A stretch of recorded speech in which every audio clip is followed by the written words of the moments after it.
All right. Yeah. I guess I'll go to my number 3 or number 6. And this is a very odd choice. Okay. I picked the butler Edgar from the Aristocats. Okay. Now, again, he's just a butler, but I like the Aristocats quite a bit. I think it's a very charming film. And he didn't start off bad. So the old lady basically donates all of her fortune to her cats, which is a Hmm. little cuckoo for Cocoa Puffs, in my opinion. Yeah. But okay, that's endearing. And it's because of that he wants to get rid of the cats. Now he could have like killed them right away. I get that, but he leaves them abandoned, and I think that's what breaks my heart. Kind of like Cruella breaks my heart because Mm. I love my animals, Yeah. and Like. just anybody torturing animals to me is just beyond cruel. And he lies to her about where they are, and he's also comical in a very sophisticated way. So like when he gets attacked by the cats at the very end, and then this is the mouth, he goes quiet, and they all freeze. I would think that's endearing. So I think I'm a little biased on this one because I just love that film so much. Again, another underrated Disney film in my opinion. And I would love to include him, but kind of like you with Madame Mim, I don't think he would have stood a chance Yeah. against these other guys. So that's Edgar. That would be my number 3 choice. Excellent. Cool. Is it my turn next or? Go for it. Excellent.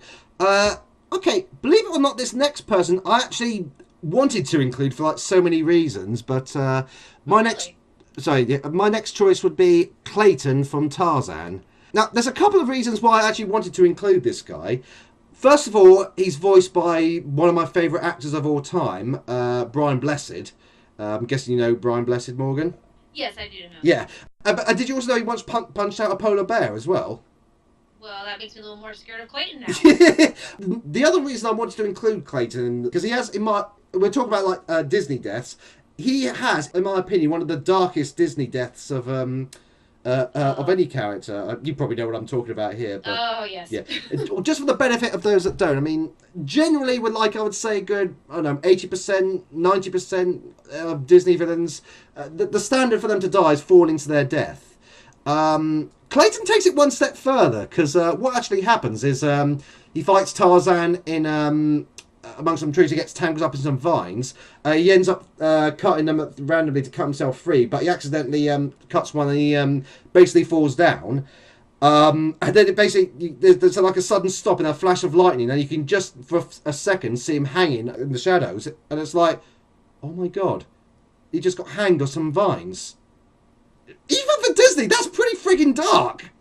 Yeah, and I didn't even know this till I saw a video as an adult on the internet of his silhouette swinging Yeah. on the tree. I didn't see that as a kid. I was like, oh, Yeah, I think it's that creepy. that's actually the worst part about it. Is you don't actually see it except for that just 1 second, and then you see it, it's like, oh my god, did that really happen? That's pretty dark, even for Disney. And reason I couldn't actually I didn't include this guy on the list is unfortunately I haven't seen Tarzan, and you know technically I can't really include characters that if I haven't actually seen the film, and even if I did say it, those were really the only two things I'd been able to talk about it. And again, that wouldn't have really made like much for a video. But yeah, so that's my thing. Would have loved to include this guy, but I just couldn't, unfortunately. So, but yeah, he still has one of the darkest Disney deaths of all time.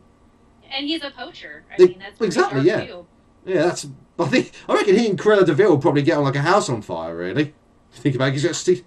In fact, No, I think Cruella could take him. well, yeah, oh yeah, oh she'd definitely take him. You know, there's no question about it. All right, so my next one is from a film I'm not a huge fan of personally, but she's just so intimidating for the little bit she's in the film, and that's of course the Queen of Hearts from Alice in Wonderland. Okay. And I had to go on YouTube because I couldn't remember. It's been so long since I've seen the film, like exactly like you know how long she's in the film. It's not that long, but of course you see this woman and somebody painted her white roses red and off with their head, and I'm just like that's a little harsh. And then I love how she makes Alice basically copy her, and then she's like, oh, you're just like me, so I like you now. So she obviously likes flattery, and then she tries to kill Alice, and she does this trial, which is totally fair. Everything. So she's abusing the government. Yay! So between her obsession with decapitation and her abuse of government in this fantasy world, I think she's a pretty staple villain just in for most stories in general. She's a huge villain in Once Upon a Time, having her own spin-off series with that. I admittedly have not seen anything past the first episode. But again, I wouldn't want my head chopped off. So I feel a little bad for not including her, but I just didn't feel like she really fit the rest of my team because I'm not a huge fan of the film personally. Okay. I've got to be honest, yeah, again, Alice in Wonderland isn't really a film that I personally was into, but yeah, I mean, she is pretty intimidating. I'm probably thinking it wrong, but isn't there like a scene where she's like holding like a painted flower that's been painted red or something? Like the way the paint's dripping off, it almost looks like blood or something like that. Or was that in Alice in Wonderland, or am I thinking of something completely different? That wouldn't surprise me. Yeah. That was a Disney film in the 50s, so they probably would do symbolism like that. Well, exactly, yeah, and let's face it, the red in itself is a symbolism, but yeah. Yeah. Oh God, you knew this was coming. I knew that we had to bring this up at some point, but yeah, Yeah. yeah. Number 2 on my list, Hades from Hercules. Oh God, did I get some abuse for this on Facebook? But yeah, so basically when we're putting the list together and we announced our like videos for each of them, I got a couple of comments on Facebook from some people saying. What I wanted to do is when I first got this idea for like the top 10 villain list, I basically wanted to throw it outside the audience and on our Facebook page and basically get their opinion of who we should have included. And pretty much the only comment we got was Hades. I kind of see why, because Hades is a really popular villain, but again, I kind of feel bad for saying this. I know I'm going to probably get shouted at, but I have never seen Hercules before. So yeah. Yeah, that reaction. Now I knew exactly that was the reaction I was going to get. And I know I should have seen Hercules. It's James Wood as Hades, for crying out loud. But so I haven't actually seen Hercules, so I couldn't actually again include in the list. But I think I did kind of want to meet people halfway, because what we actually did is when we put like the original challenge videos out. What I'll probably do is I'll leave a link to the video in question below. But when we put the videos out, I did do like an advertisement for it, actually voicing Hades and basically using Hades as a way of promoting the thing. So I didn't want to discount him completely, but at the same time, I felt bad for not actually putting him in my list, and hopefully that appeased the fans. And I got to do a Hades voice, so that's pretty cool.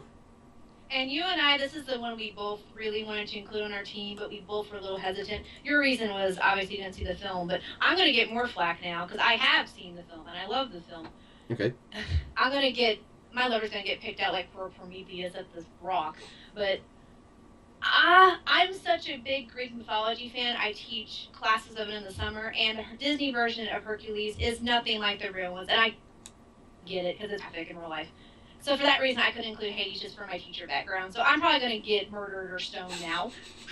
But I like Hades in the Disney aspect. He's very comical and he's still dark, but just because of all of the incorrectness of the myths, my heart couldn't do it.